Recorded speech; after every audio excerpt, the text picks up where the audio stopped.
Succeeds Act Joint Guidance on the Best Interest Determination Dispute Resolution Process. I am Sharma Aiken, the State Education Agency Foster Care Point of Contact at the Kentucky Department of Education. And my fellow presenter is Angela Wingfield. She's the Foster Care Liaison with the Department of Community-Based Services. Both agencies have collaborated to bring to you a statewide process and form to use as we want to ensure effective implementation.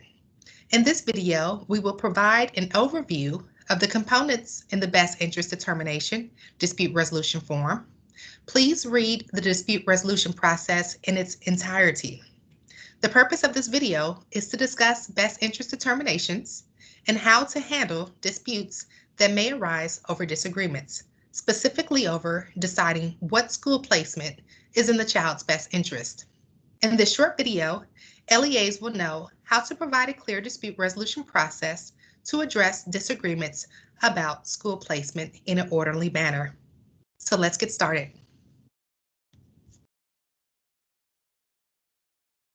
Best Interest Determination.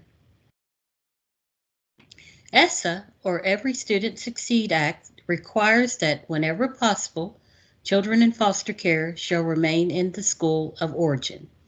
LEAs and child welfare workers must collaborate to ensure children remain in their school of origin unless it is determined it is not in the best interest to change schools.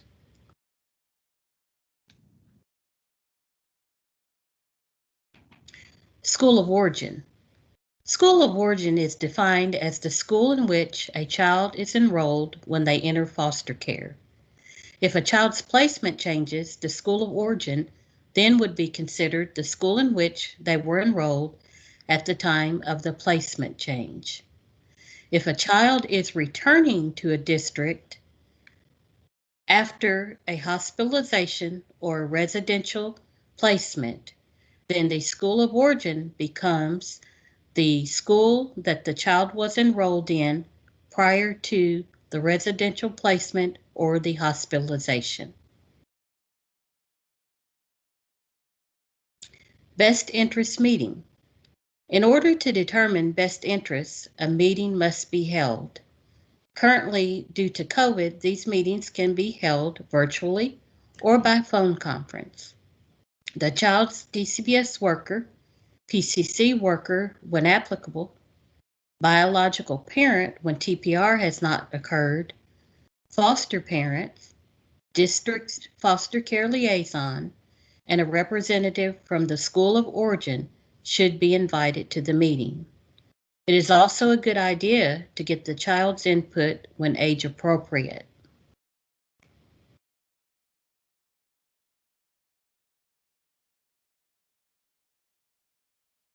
During the best interest meeting, some things to consider are distance of the daily commute.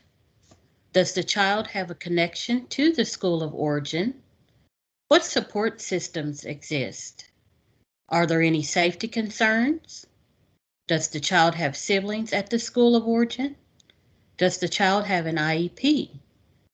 How will remaining at the school of origin affect the child's social, emotional, and behavioral well-being?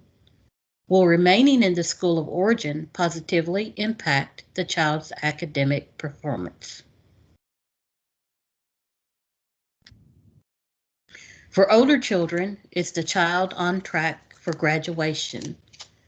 And consider if a change were to take place, how would that alter the plan for graduation? What is the child's permanency goal? Is the child going to return to a parent at some time in the near future? Is the parent's home in the district of the school of origin? These are all some things that should be considered during the best interest determination meeting. If it is determined that it is in the best interest of the student to change schools, the student must immediately be enrolled in the new school, even if the child is unable to produce records normally required for enrollment.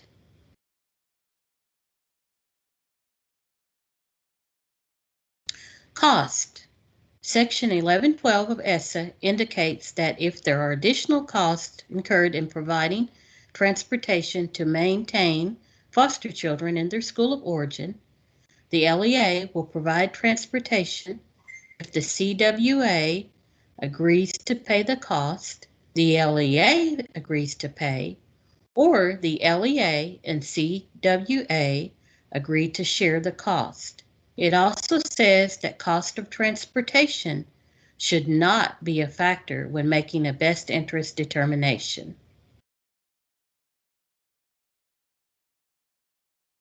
Notifications. The DCBS worker shall notify the district immediately of any placement changes and any time a child comes into care. DCBS workers should refer to SOP 4.28 for guidance on notifications to schools.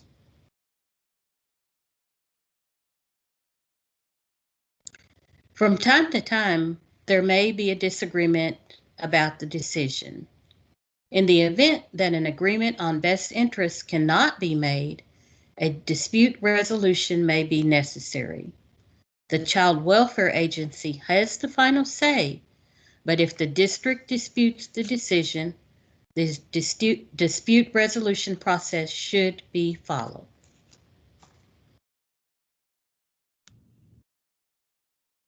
Thank you, Angela. Now I'm going to walk you through our guidance on how disagreements over best interest determinations should be handled. Informal disputes. When and if a dispute arises over best interest determination, LEAs and local child welfare agencies must implement the Title I Part A educational stability requirements for children in foster care under the Every Student Succeeds Act, which includes ensuring that a child in foster care remains in his or her school of origin while the dispute is being resolved. This will help minimize disruptions and reduces the number of moves between schools. It is vital that both agencies work with the aggrieved parties to resolve the complaint or dispute.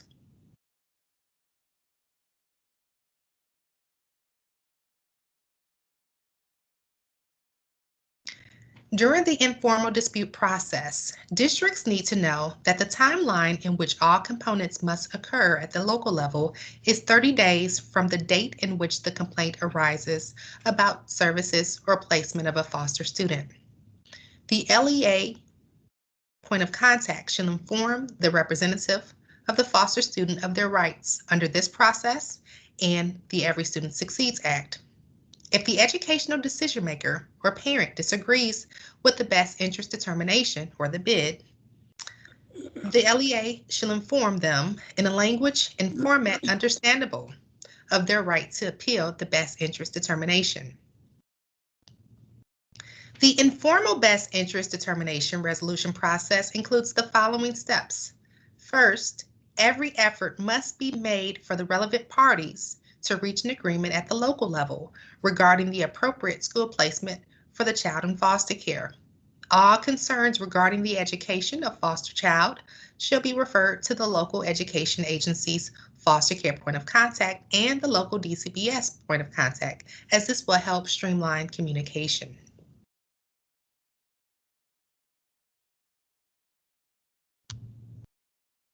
Actions at the local level. After the bid meeting has taken place, the DCBS local point of contact shall make a determination and will document this in all subsequent communications, determinations, and evidence in a statewide dispute resolution form, which we'll go more into detail shortly. A copy of the determination will be provided to the complainant. If the complaint is not resolved, the complainant will be advised to present a written request for a formal dispute resolution. The LEA point of contact shall assist the representative in completing this request, including an indication of the specific point at issue. So how does the formal resolution process work? In the next slide, we'll cover the appeal process. The appeal, initiating the formal dispute. If the students educational decision maker or parent disagrees with the decision rendered in all informal processes, he or she may appeal the decision to the DCBS state point of contact. The written dated appeal letter must include the following: the school in which enrollment is sought and the basis for seeking enrollment in that school, and an explanation of the specific point at issue. The name and contact information for the educational decision maker or parent. Informal best interest determination meeting notes, documentation, and the letter must be signed in writing to the DCBS state point of contact with the subject line foster child appeal. The written request letter must be submitted to the district's superintendent via email or delivered to any building in the district to the attention of the superintendent. When a written request for assistance is received, the DCBS data point of contact shall collect and review the evidence and make a determination. This process will be completed within 20 school days after receipt of the written request. While disputes are being resolved to the extent feasible and appropriate, the student shall remain in the school of origin until the dispute reaches its final resolution. The student shall be provided with all appropriate educational services for which the student is eligible during the dispute process.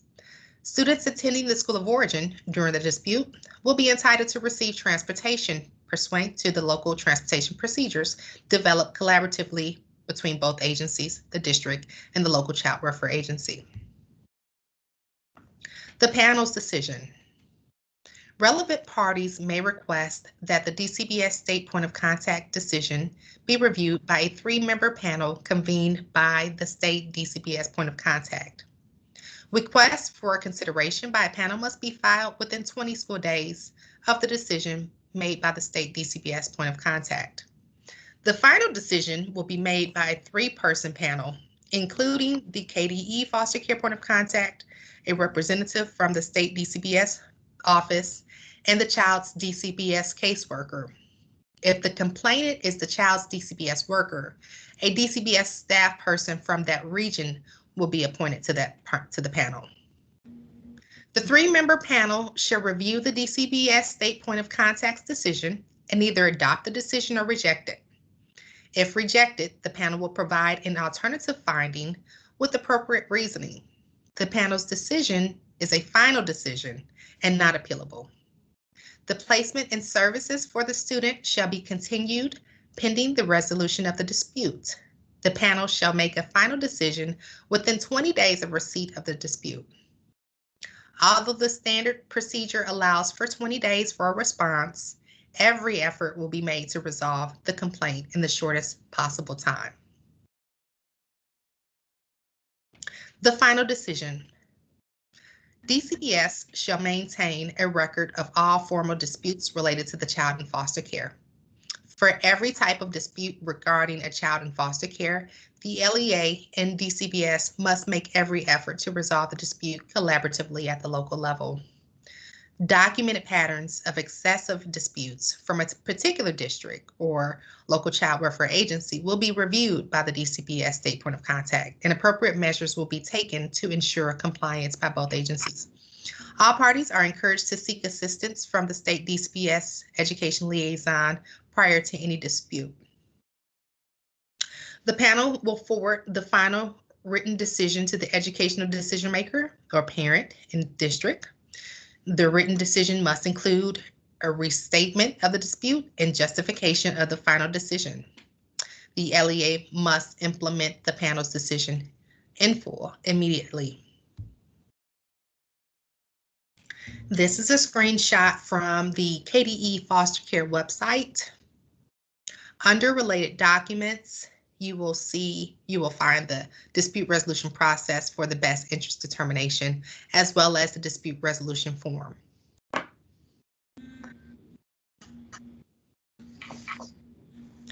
If you open the hyperlink, you will find the dispute resolution form, which is to be completed.